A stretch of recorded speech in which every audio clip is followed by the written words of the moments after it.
예, CBS 박정현 판승부 월요일 직설 시간. 자, 오늘은 조국 혁신당의 신장식 수석 최고위원과 함께 주요 정치 현안에 대한 입장 듣겠습니다. 의원님 어서 오십시오. 네, 안녕하세요. 뉴스가 굉장히 많네요. 아이고, 주말에 실수가 없게 주말부터 오늘 지금 이 시점까지 예, 계속해서 뉴스가 많이 쏟아지네요. 예, 일단 이해운 전 의원 네네. 이 기획예술장관 후보자로 지명이 됐는데, 음. 자, 일단 조국 혁신당 입장은 뭐랄까 약간 좀 우려도 있고 네. 조심스러운 입장이신 거죠? 아니 우선 뭐 대통령의 인사권은 존중되어야 합니다. 예. 그 전제에서 말씀드리면 한 쓰리정을 쓰리정?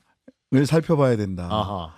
소위 정치적 정무적 효과, 의도, 대통령의 의도, 그리고 이 파장이 어떻게 갈 거냐. 폭탄이 두 군데서 다 터졌잖아요. 예. 국민의힘 쪽에서도 터졌고 예. 실은 우리 오늘 이렇게 방송에서 보면 민주당 의원님들 뵈면 이렇게 끙끙 앓아요. 제대로 표현 안 하시는 것 같아요. 예, 뭐 어제 벌어진 일이라 아침 방송에서는 잘 모르겠다 이렇게 이제 말씀하시는 분도 계셨고 예. 오후에도 뭐 대통령실의 입장이나 이런 걸 대변을 하시는데 예. 흔쾌하지 않으신 거죠. 그러다 보니까 그런데 이제 국민의힘 쪽에서는 또 오히려 더 크게 폭탄이 터졌잖아요. 배신자. 김중배의 다이아몬드. 예, 라는 이야기를 하는 분들도 계시고 또 예. 한편으로는 도대체 장동혁 대표가 뭐 당성 중심으로 가야 된다라고 얘기를 하는데 사실 이해운 지명자가 당협위원장으로서 당이 지시한 거 누구보다도 앞장서서 다 했거든요. 당성이 약해서 그렇습니다. 이렇게 얘기했는데 이게 당성이 약한 분이 아니었어요. 전혀 당성이 약한 분이 아니세요. 예, 보니까. 예. 그러다 보니까 그러면은 뭐 김종혁 전 최고위원이나 이렇게 징계의 위기에 처해 있는 분들은 나는 그럼 당성이 약해서 처벌받는 징계받는 거냐 이제 이런 질문을 던지시고 그다음에 실제로 저는 유승민 전 의원이나 네. 소위 국힘 내에서 합리, 온건 뭐 이런 나름의 자기 상징을 가지고 계신 분들이 예. 이제 국힘 안에서 정치하기 힘들어졌다라고 생각이 돼요. 아, 그래요? 예, 언제든 배신할 수 있는 사람. 뭐 이렇게 국힘 내부에서는 예. 보게 될 거고 그렇다면 이제 국힘은 소위 극우 정체성 정치를 더 극단적으로 추구하는 집단이 될 수도 있겠다. 이게 이제 국힘에 터진 가장 큰 거죠. 예, 폭탄이죠. 근데 저희들이 이제 정치적 효과만을 볼 것이 아니라 그렇다면 소위 앞에 첫 번째 정이고 두 번째 정, 세 번째 정은 뭐냐면 정체성, 정책 노선 이걸 살펴봐야 된다고 봅니다. 예. 정체성이라고 하면 이재명 정부는 윤석열 탄핵으로 인해서 그렇죠. 예, 조기 대선을 통해서 집권한 정부입니다.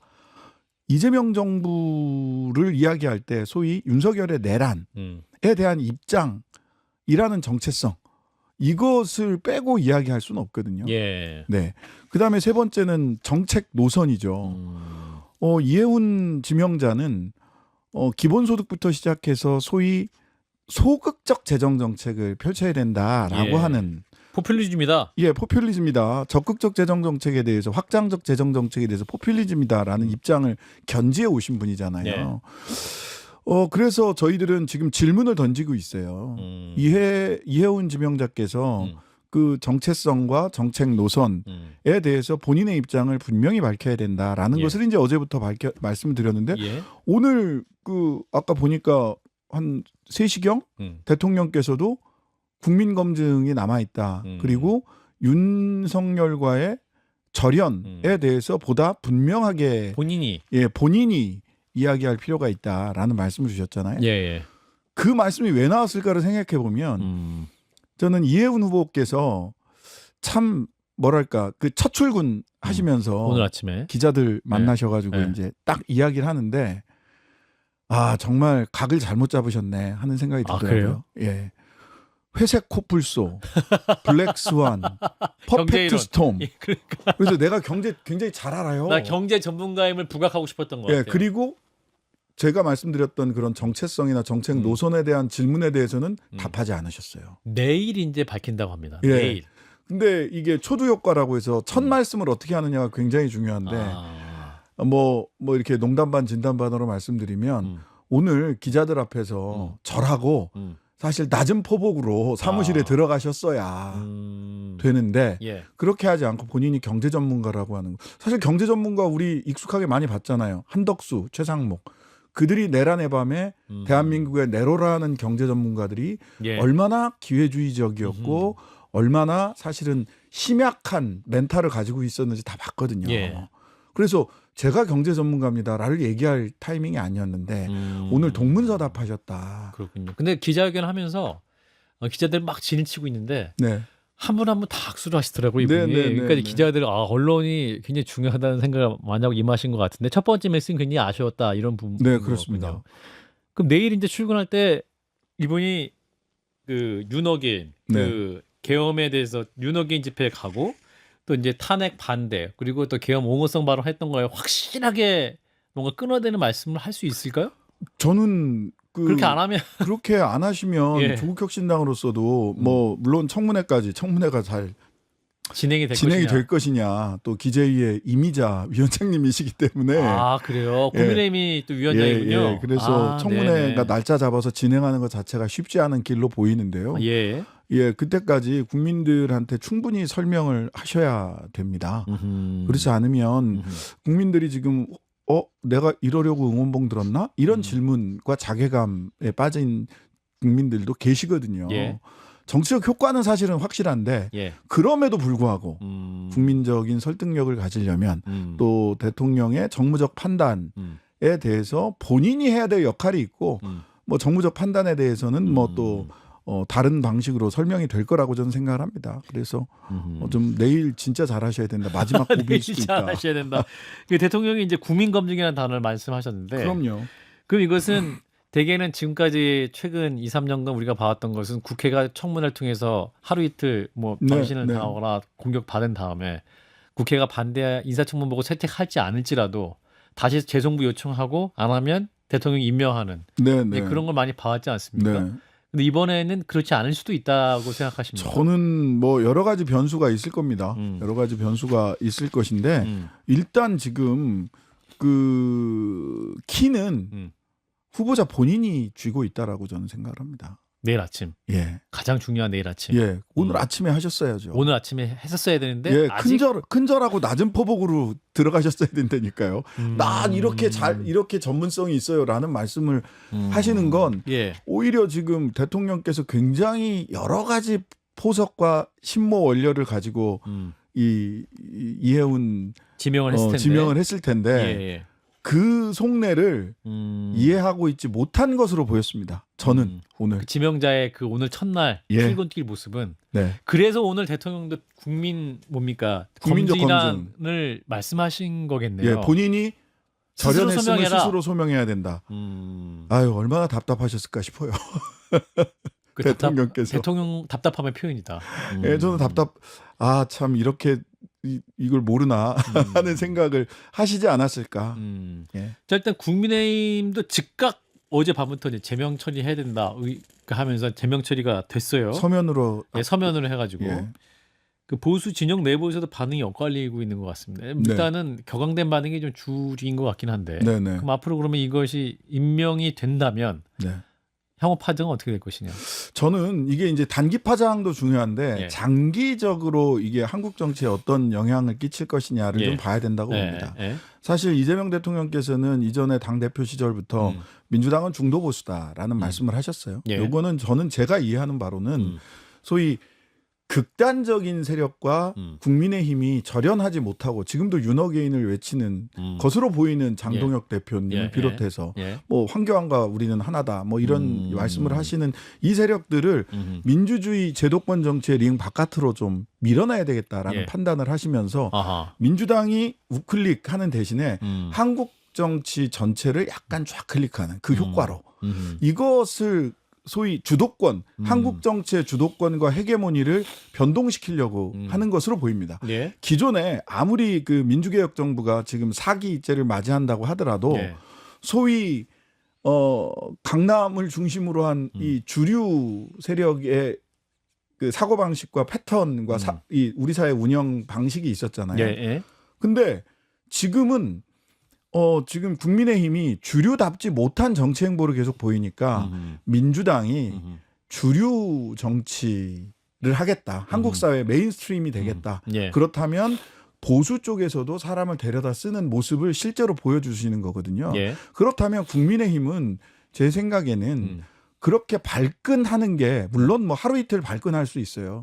근데 성찰하고 어떻게 그러면 본인들이 한국 사회 주변부 극단주의 세력들과 계속해서 함께 갈 거냐 아니면 보수가 다시 주류 질서로 다시 주류가 될 수 있을 거냐에 대한 깊은 고민을 하셔야 될 겁니다. 그러니까 어떤 이재명 대통령이 이런 인사 전략에 만약에 성공을 하게 된다면 여당의 정치적 외연 확장 더불어서 보수 정책 헤게모니까지 무너질 수가 있겠다. 저는 그렇게 보입니다. 예. 지금 용인술이나 본인 대통령께서 이전에 당대표 시절에 말씀하셨던 언사나 이런 걸 봤을 때 사실은 한국 정치와 한국 사회에 주류를 좀 교체하려고 하는 이렇게 긴 안목의 큰 그림, 빅픽처에 따른 이 포석들이 아닌가라는 생각이 들더라고요. 자, 그러면 그 안에서 이제 우리 조국혁신당의 그림 혹은 행보는 어떻게 해야 될 것이냐? 조국혁신당은 저는 그때도 그 중도 보수 정당이다라고 얘기를 했을 때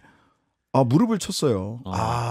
그러면 우리가 왼쪽 운동장을 넓게 쓰면 되겠다.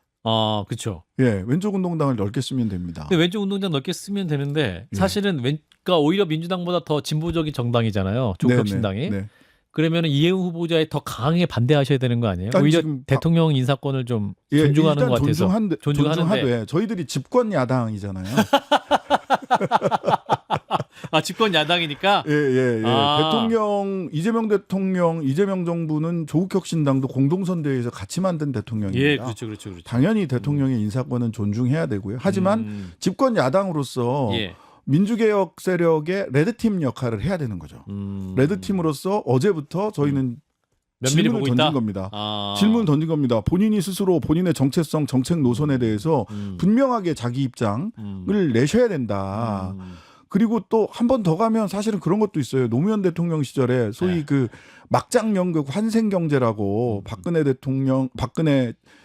전 대통령 그다음에 뭐 나경원 씨 나경원 의원 이런 분들 다 해가지고 막말로 그 욕설까지 비속어까지 쓰면서 노무현 대통령 비난하는 연극 했잖아요. 거기에 그 소위 노무현 대통령님의 그 배우자 역할 같은 걸로 이해운 의원이 나오기도 했어요. 그때 그런가요? 아주 심각한 막말을 하셨어요.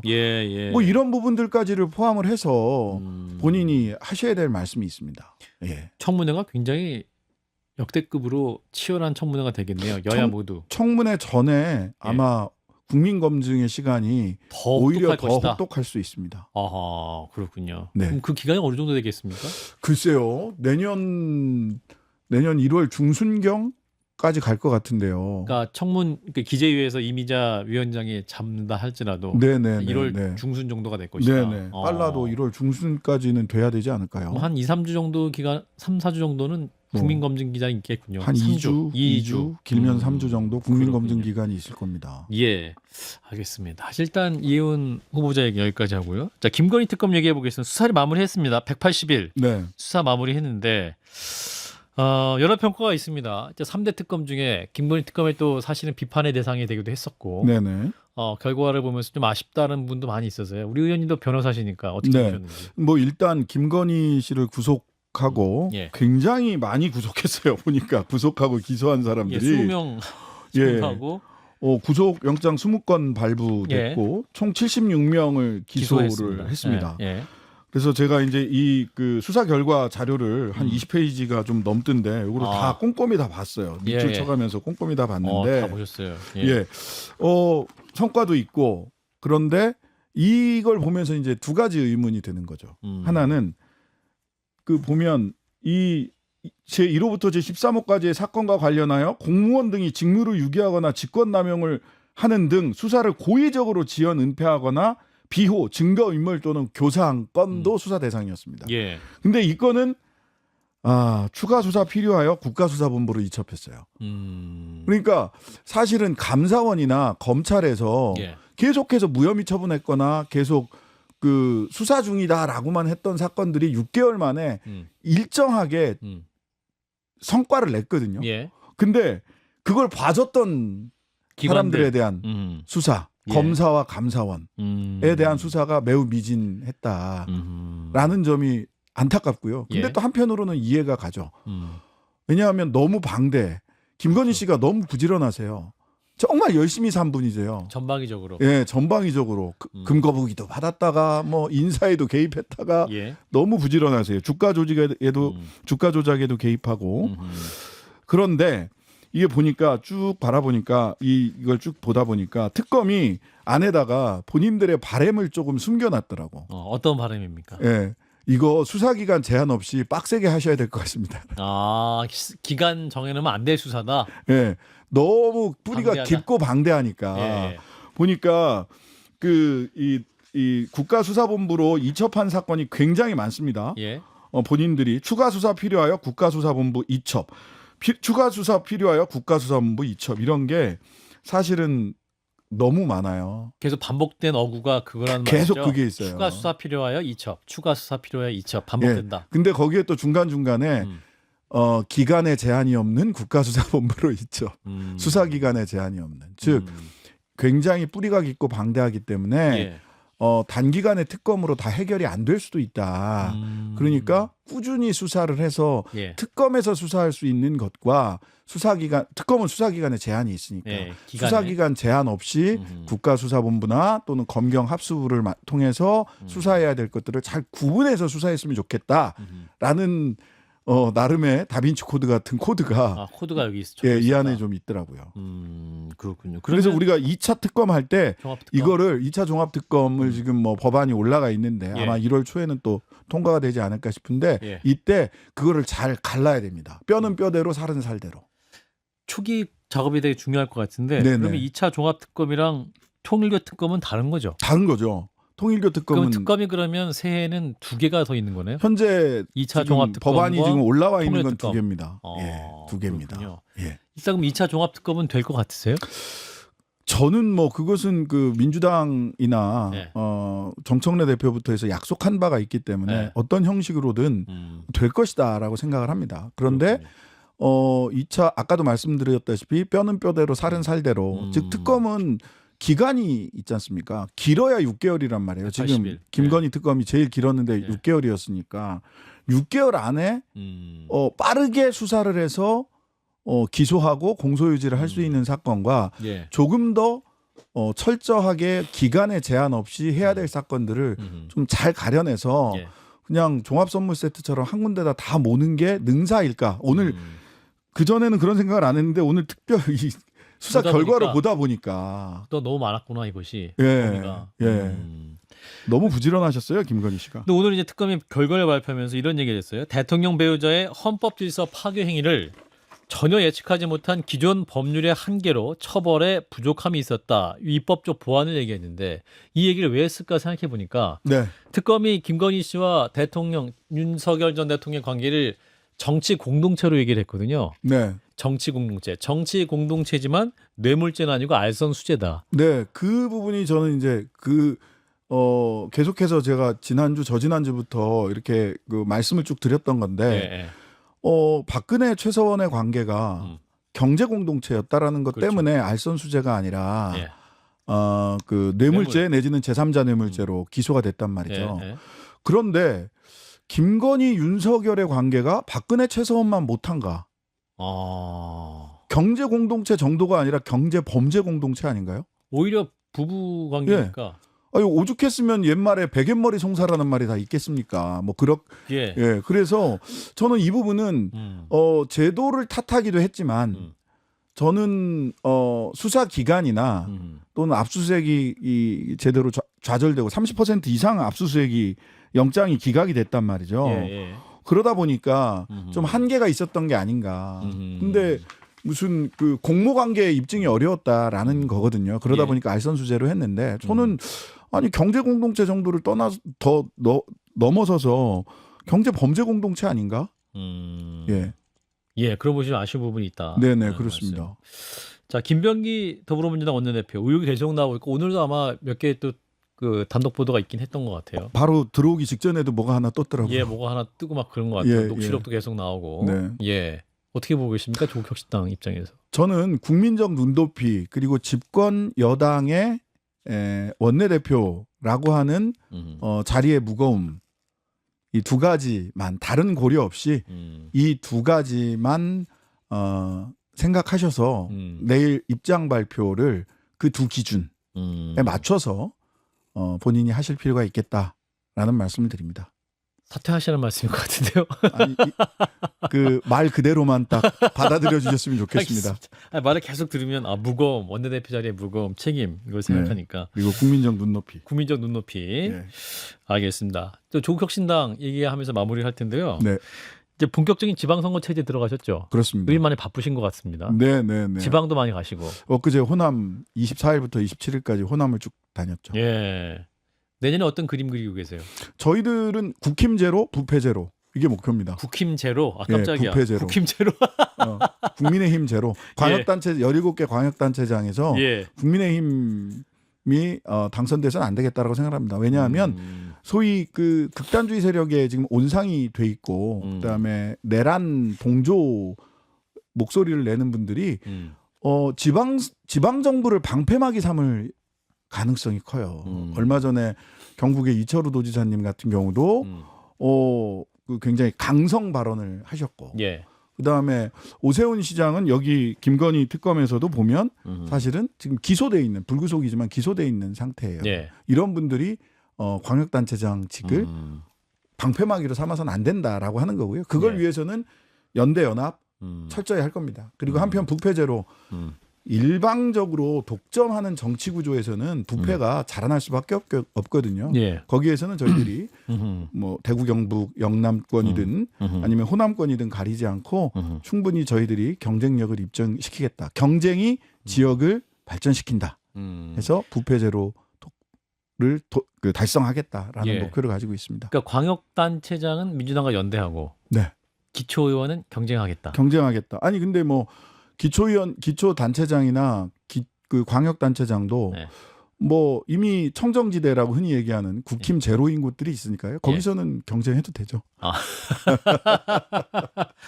국힘 제로인 곳에서는 경쟁을 하겠다. 네네. 몇몇 지역이 호남 말씀하시는데요? 예, 뭐 수도권들도 수도권과 호남에서는 그렇군요. 아무래도 수도권에서는 연대가 우선이겠죠. 국힘 제로를 위해서 연대가 우선이겠으나 또 청정 지역 같은 곳은 또 우리가 경쟁을 통해서 서울시장 후보 나옵니까? 내는 것을 기본으로 하여 여러 가지 수를 지금 생각을 하고 있습니다. 아직 패를 공개할 수는 없군요. 네네. 뭐 고민이 되죠. 알겠습니다. 여러모로 국힘제로 해야 되니까 서울시장부터. 알겠습니다.